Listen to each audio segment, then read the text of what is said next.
Hi, welcome back. All right, now we've got our pots going with our shells in them. Now, and while y'all were gone, the crawfish, I just let them sit here and kind of hang out. They're not going to have to cook as much because they're already cooked. And we're not really trying to cook them. We're trying to extract flavors.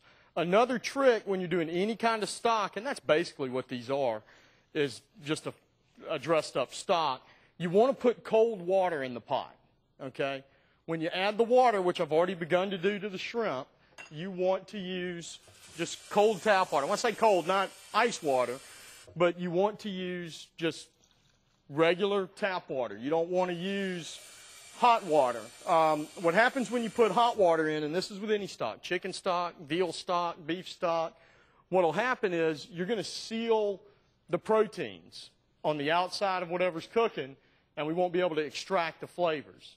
This is more like brewing. We want to start at a lower temperature and bring it up so it'll extract as many flavors out as you can. A lot of us grew up having like chicken and dumplings and things where mom boiled the chicken and then shredded that chicken apart. Well, if you're making stock and you've done it right, that chicken won't taste like anything. All the flavor will be in the liquid. So what we're going to do now is take, most people have one of these. They've gotten somewhere in their life, and you don't know what to do with it. Well, this is one of those places you use it. You take it, and I like to start it and then go down in there, and we're going to just start grinding all this up, okay? I hope it's not too loud for y'all to hear me, but we're going to just grind this up as best we can. And this is why I said it doesn't matter what the, we're not cutting the vegetables for size, we're cutting them for how quick they will cook. And this bisque does not take long. This is not a 2-hour process. Cooking time on this from beginning to end should be 30, 45 minutes. It's seafood, it's delicate. Beef stocks and chicken stocks are the ones that take longer. Chicken stock should take you a good 8 to 10 hours. Beef stock, to really do it right, take you 2 days. So this is, and we're going to get into that in future shows, how to do that. But we're going to pretend that that has been ground as fine as it will go. We're also going to add a big old handful of Creole seasoning. And then we're going to take and stir it. And I'm going to go back here to the sink, and I've got another pot in there that we're going to strain this into. All right, I'm going to give you a little trick there. Now, in the restaurant, we have 2 different strainers we use for soups. This is a China cap, pretty obvious why. This is called a chinois. This is way finer. Most people don't have this in their home. So just take your regular colander, you know, the little metal one that Mom gave you, and line it with cheesecloth. You can get cheesecloth at the grocery stores. Put about 3 layers of cheesecloth, but wet the cheesecloth first. So that way the cheesecloth isn't soaking up your soup. It's just filtering all the little pieces out. So what I'm going to do is take, if you do have 2, I'm going to take the one with the bigger holes and put it inside the one with the smaller holes. I'm going to take and put that in this other pot. And then we're going to take this. That one handle's hot. So we're going to come right back here. We're going to pour all of this into the strainer. Okay? Now, a lot of people want to get down in there and start mushing and messing with the strainer. If you do that, you're going to clog up the holes and stuff's not going to come out. Okay? If you tap on it, the liquid runs out freely. All right? And then when it starts to slow down, you can press and wring out and break the spoon. Need to buy better spoons. So we're going to assume that has done all of that. And we're going to bring this back to the stove. Now, you see again there how slow it's going?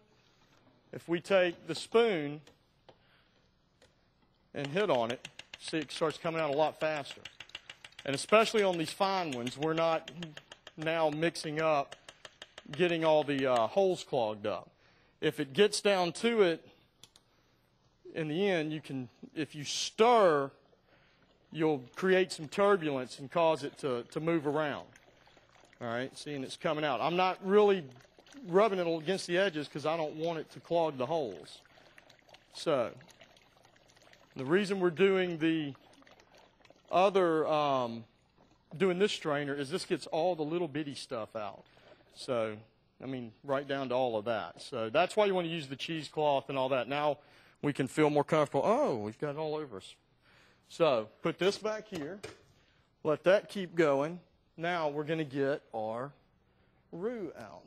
Well, I mean, we're almost done with this soup. That's what I'm trying to get across. And I wanted to make sure that we got finished with it before we had to go tonight. So start with a little bit of your roux. And I've got the fire wide open over here because, again, we got to get to a boil before we know how thick it's going to be and whisk that roux in. All right. And what we're going to do is we're just adjusting the consistency of the soup. We're not changing the flavor. We're not doing anything like that. So while this happens, we're going to find a spoon. I say we are. Here, we'll use this. And we're going to taste it. So, it's pretty good. Needs a lot more salt and a lot more Creole seasoning. And we're going to put in a couple of bay leaves right now that we're going to fish out later. And we're going to give it a couple of dashes of Tabasco. This is just now, all it has to be is thickened. So we'll just keep adding roux, letting it come to a boil, add roux, let it come to a boil until we get it to where we want to be. One thing about that, if you boil this soup real hard after you've put the roux in it, the flour's going to break down and it's going to thin back out. We're out of time this week. Y'all come by and see me at the restaurant, Blue Bistro. We're at the corner of Old Shell and Bit and Spur. We're there Tuesday through Friday, 11:30 to 2 for lunch and 5 to 9 for dinner, Tuesday through Saturday. Email me, chef@bluebistro.com. Let me know what you want to see, and we'll do everything we can to get that on. Also, you know, I know I go through this stuff pretty quick. The recipes eventually will be on my website, but if you'll email me, chef@bluebistro.com, I'll get them all right back to you as quick as I can. Thanks for being here. I want to see y'all again next week.